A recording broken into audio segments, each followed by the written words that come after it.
겨울에 묶여있던 햇볕이 일제히 토담 위로 쏟아지고 덕지덕지 누런 종이로 이어졌던 창문엔 꽃잎 같던 성에도 녹아내려 오늘은 늘 이맘때인 우수였습니다. 우리들의 봄. 그러나 부지깽이 달구어서 고작 쇳덩밭을 갈았던 세간살이는 여전해서 그때 어머니들은 볏짚에 황토가루를 묻혀 논요강을 닦았고 아버지들은 60평생 나를 세워 찍어내릴 쇠수랑을 갈며 그 해의 봄을 맞았습니다. 구두쇠니 자린고비냐 하는 말은 오히려 사치스러운 비유였던 우리들의 춘궁기. 도대체 쓸모있는 것도 없고 또 버릴 것도 없는 그 황량한 삶을 살아가며 그때 우리들은 입춘 대길에 허황한 소망을 빌었으나 연년세세 그 소망은 답신없는 미납 편지처럼 우리의 가슴을 텅 빈 공동으로 만들곤 했습니다. 밀기울에 시래기 죽으로라도 초라한 목숨은 부지해야 했기에 양철 물동이며 바가지 항아리를 떼웠는데 구멍난 가난에 또 다른 가난을 깁느라 어머니들의 허리는 그 세월만큼 사가내렸습니다. 해진 구두 뒤축에 닳지 말라고 쇠증을 달고 다니며 하루에 일용할 양식을 위해 전차표 한 장으로 아버지가 출근하시면 아이는 흙탕물을 먹은 고무신 한 짝을 들고 사탕 옥수수며 꿀강냉이를 기다렸던 그때 소치나 냄비 때웁니다. 오장난 시계나 라디오 삽니다. 골목길로 찾아들었던 그 소리는 잃어버린 우리들의 보릿고개 어느 모퉁이에서 풍화된 채 이제 백발로 늙어가는 어머니의 머리칼 그 어딘가에 묻혀져 있습니다.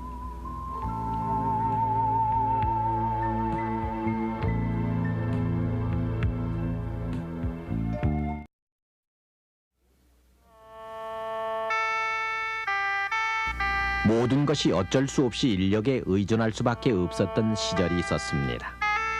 지금도 우리의 전력건설과 관련이 깊은 미국 벡텔사가 1954년 당인리 발전소를 건설하면서 촬영한 이 진귀한 천연색 필름을 보면 송전탑을 세우는 일 하나에 수백 명의 인원이 동원돼 이리 쏠리고 저리 구르는 웃지 못할 장면까지 보여주고 있습니다. 지금 같으면야 헬리콥터와 동력을 이용한 조립식 작업이면은 쉽게 끝낼 일을 수백 명이 매달리지 않으면은 어쩔 도리가 없는 그런 시절이었습니다.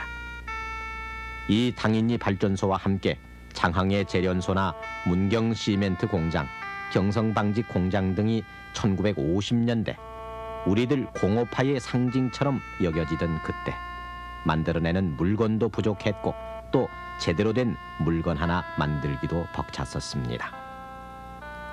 모든 것이 사람들 손이 일일이 가야만 하는 그런 산업사회 시대. 벡텔사의 33년 전 천연색 기록 필름은 다시 그 당시 우리 살림 형편을 세세히 보여주고 있습니다. 전쟁이 휩쓸고 간 서울. 사람들은 난민 수용소와 다름이 없는 판자촌에서 끼리끼리 맞대고 살고 있었고 당인리 발전소 건설에 참여한 우리나라 고위 기술자는 역시 판잣집이긴 하지만은 그런대로 하얀 쌀밥을 먹을 수 있는 여유를 보이고 있습니다. 몇 가지 반찬이 놓여진 그 개다리 밥상에서 우리는 까맣게 잊고 있던 놋그릇의 향수를 찾게 됩니다. 닦아도 며칠 못 가 곰팡이가 쓴 것처럼 파란 녹이 묻어나던 이 놋그릇은 이른바 대동아전쟁 공출도 용케 피하고 6.25 그 난리통도 무사히 넘겨 대물림해온 우리의 밥그릇이자 국그릇이었습니다. 60년대 생전 녹이 안 쓴다는 스텐 그릇이 나오기까지 이 녹그릇 닦는데 우리 어머니들은 노심초사했었는데 집가리에 화로째와 기와가루를 묻혀 뽀얗게 윤이 날 때까지 닦아내려면 녹그릇 윤이 나는 만큼 어머니들의 손은 거칠게 갈라졌고 어머니들은 한인 듯 신음인 듯 고통과 떨어져 본 적이 없는 지나온 세월을 한 번 돌기 닦기에 쏟곤 했었습니다. 기와장을 빻아서요. 그걸 가지고 가루를 내서 그걸로 닦고, 또 뭐 저 나무 떼서 그 재도 그거 가지고 닦고요. 8.15 해방 후에도 녹그릇을 가지고 쓰는데 아주 그냥 한 3일 쓰면은 그냥 파랗게 녹이 나서 쓸 수가 없어. 또 닦고, 옛날에는 그냥 그걸 하루 종일 닦고 나면은 팔이 아프고 제사 때가 들어와도 그냥 또 닦아야 되고, 닦고 좀 쓰다 보면 또 파랗게 그냥 녹이 나 그렇고, 그렇게 세상을 살았어요, 옛날에는요.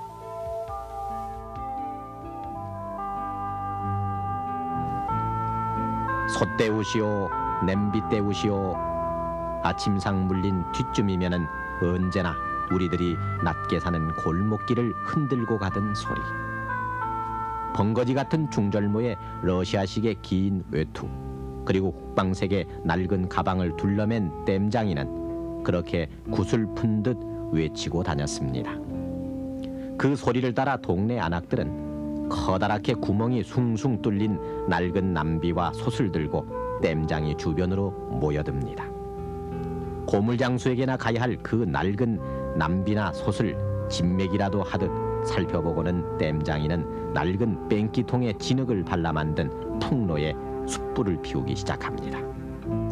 아무런 표정이 없이 시꺼먼 풍무질을 하는 땜장이 곁으로 신기한 눈초리로 아이들이 몰려들어 골목은 금세 소란스러워집니다. 시뻘건 숯불 불티가 탁탁 튀어오르며 풍로는 달아오르고 돌같이 굳어있던 양은덩이가 수은 방울처럼 녹아내리면 그 양은을 모래에 담아 솥바닥에 올려붙이면서 땜장이는 위에서부터 둥그런 헝겊 뭉치로 찍어 누릅니다. 그러면은 아마도 몇백 도나 될 뜨거운 양은은 이내 소리를 내며 신통하게도 솥바닥에 쩍 달라붙습니다. 차례를 기다리는 남비는 바늘구멍만큼 뚫어져 있습니다. 땜장이는 주인에게 물어보지도 않고 쇠송곳으로 큼지막하게 구멍을 넓힌 뒤에 나사모처럼 생긴 알루미늄 심지를 박습니다. 그 알루미늄 심지를 위에서 망치로 두드리면은 납작하게 펴지면서 남빗바닥 구멍은 자취를 감춥니다.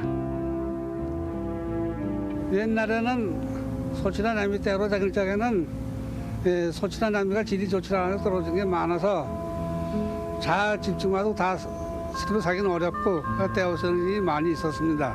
그전엔 버리게 된 거를 또 버리지 않고서 또 떼어 쓰는 일이 서서 한 동네 들어가면 뭐 하루 종일 떼우고 그랬었는데 요즘에는 소치나 냄비가 떨어져도 누가 떼시나요? 제 사다 쓰죠.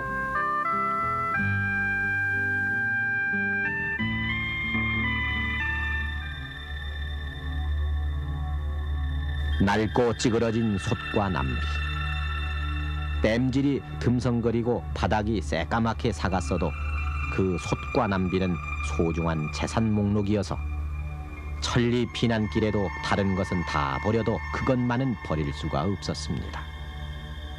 비록 흰 쌀밥은 아니지만 또 넉넉한 밥을 짓지도 못했지만, 그래서 우리가 더더욱 버릴 수 없었던 그 연명의 도구들.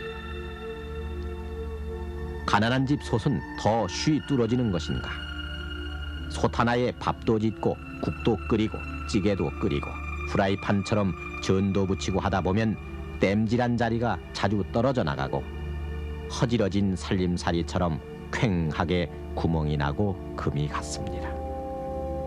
배가 고픈 아이들은 김치에 보리밥을 볶아 먹고 나서도 솥바닥에 달라붙은 누룽지를 떼어 먹겠다고 억센 숟갈로 솥바닥을 박박 긁어댑니다. 그러면은 숟가락 끝에는 누룽지와 함께 새까맣게 바스러진 쇳가루가 묻어나면서 들어보면 하늘이 보일 만큼 휑하니 구멍이 나곤 했습니다. 억세게 긁고 닦고 한 때문이기도 했지만은 남비와 손 밑바닥에 구멍이 자주 나 속을 끓게 한 것은 품질이 조악했기 때문이었습니다.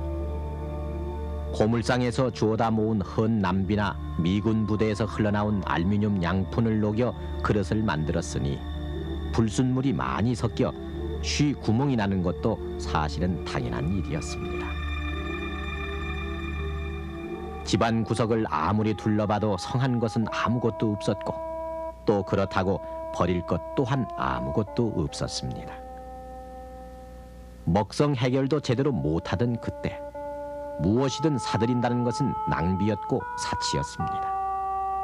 때우고 꿰매고 고치는 일이 우리 생활의 관성처럼 따라왔고 어느덧 그것이 하루를 사는데 가장 큰 일몫이기도 했습니다.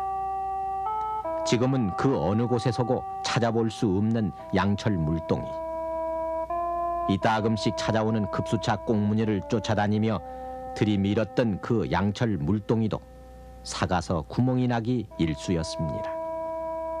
함석 댐집에 가면은 구멍난 양철 물동이도 어느 결엔가 새 물동이가 돼 나옵니다. 사가서 구멍이 난 곳 주변을 독한 냄새가 나는 염산으로 깨끗이 닦아내고 뜨겁게 달군 쇠인두로 납땜을 했습니다. 한 곳을 때우면은 또 한 곳에 구멍이 난다고. 장독간의 항아리도 개구장이 장난에 곁상처가 나기 십상이거나 조각이 나기 일쑤였습니다. 항아리가 조각조각 금이 가면은 돌가루라 불리던 시멘트를 물에 개서 숟가락으로 문질러 붙이고 땜질한 곳이 벌어질까봐 철사줄로 항아리 주둥이를 매두면 그해 반독짜리 간장독으로는 썩 쓸만했었습니다. 어느 것 하나 제 매무새를 갖춘 살림살이가 없던 터여서 어머니나 할머니는 캄캄하고 얼마쯤 내려디뎌야 닿는 부엌에서 장독으로 헛간으로 하루내 맴질을 하며 닦고 쓸고 또 살림살이 챙기는 일로 보냈습니다.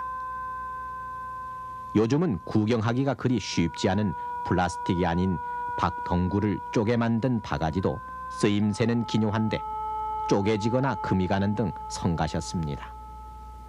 갈라진 바가지 틈을 조여 굵은 실을 꿰은 바늘을 든 어머니들은 머리카락 새로 빗질을 하듯 훑어오면서 한 뜸 한 뜸 그 두꺼운 바가지를 꿰매기 시작했습니다.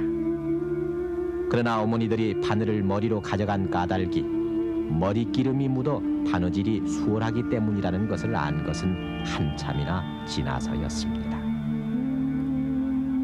바늘과 실, 그 두 가지면 고치지 못할 것이 없었습니다. 바닥이 닳아 못쓰게 된 검정 고무신도 너덜거리는 비닐 가방도 촘촘히 기원했습니다. 그래서 흰실로 듬성듬성 꿰맨 흉물스럽던 가방과 고무신, 그 기억은 오늘 40, 50대의 가슴 속에 수술터 마냥 아직도 선명하게 남아있습니다.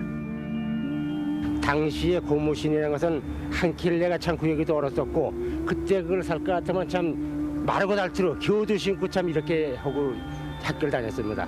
그리고 저 가방이라고는 중학교 들어가서 처음 가방이라고 하나 마련했습니다. 그래서 그 마련할 때도 참 그것이 참 졸음 받을 때까지 그 3, 4년 동안 다니다가 또 그것도 그 뒤에 또 이 후손 또 동생이죠.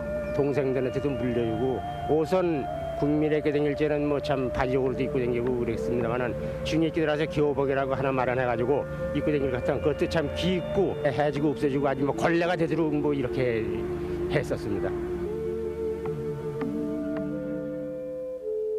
한겨울 단 한 벌로 추위를 났던 털실 쇠타는 올이 풀어져 양말이나 목도리로 새로 짜쓰곤 했고 쇠못이 필요해 헌 못을 빼서 망치로 돌에 두드려 펴려다가 손가락 살을 수없이 해치곤 하던 그때 구두 뒤쭉 닿는 게 없는 살림 축나는 듯이 아까워서 거리에는 구두방보다 신기료 장수가 더 많았습니다. 여기 꿰매고 징도 하나 박으시죠. 신기료 장수는 시키지도 않는데 나이롱실로 신발을 꿰매고는 뒤축에 쇠징까지 박았습니다. 쇠징 박은 신발로 흙길을 걸어가면은 푸석푸석 먼지가 일었고 신장로에서 나는 따그닥따그닥하는 말발굽 소리를 무슨 큰 멋으로 알았습니다. 새로 살래야 살 수도 없고 버릴래야 버릴 것 하나 없었던 그때는 우리들 세월의 헐벗은 자화상이었습니다. 수세미와 기왓장 가루, 노주발, 노수저의 자리에서 오늘은 언제나 새 것으로 빛나는 스테인레스 그릇들. 버리려고 해도 녹슬지 않고 놓쳐도 깨지지 않아서 오히려 실증이 나는 튼튼한 스테인레스 그릇들이 오늘의 싱크대를 가득 채우고 있습니다. 타지 않고 눌어붙지 않은 범랑남비며 실버스톤 테팔남비가 하루 다르게 등장하고 가벼운 플라스틱 바가지, 플라스틱 그릇이 양은 그릇, 스테인레스 그릇의 자리를 바꿔가고 있습니다. 이러한 생활의 변혁과 함께 고철 같은 남비만 만들던 식기류 업체들도 수출 기업으로 성장을 해서 오늘날 우리의 양식기류 수출은 세계 제1위. 이제는 사람들이 버리는데 쾌감을 느끼는 듯 한 번 쓰고 버리는 일회용 물건들이 판을 치고 있습니다. 일회용 컵에 일회용 숟갈, 일회용 그릇, 지저귀, 칫솔, 치약. 쓰고 버리기 위한 그 일회용은 끝도 없이 출현하고 있습니다. 금세 버릴 것이 잘 팔리고 금세 없어져 버릴 것들이 더욱 인기를 끄는 요즘. 폭삭 사가 없어져 버릴 때까지 떼워 쓰던 양은 남비와 시멘트로 조각조각 끼워 맞춘 항아리, 하얀 무명실로 꿰매 쓰던 검정 고무신은 이젠 세월에 묻히고 망각으로 지워진 채 멀어져 갔습니다. 아린 손끝을 참아가며 바가지를 꿰매던 주저앉은 어머니의 모습과 돌적 위에서 굽은 못을 찾던 아버지의 등 굽은 허리와 그리고 그 뒤로 냄비 떼우시오를 한숨으로 내뱉었던 땜장이의 쉰 목소리는 지난 세월 우리들 춘궁기에서 새어나왔던 독백이었습니다. 소신아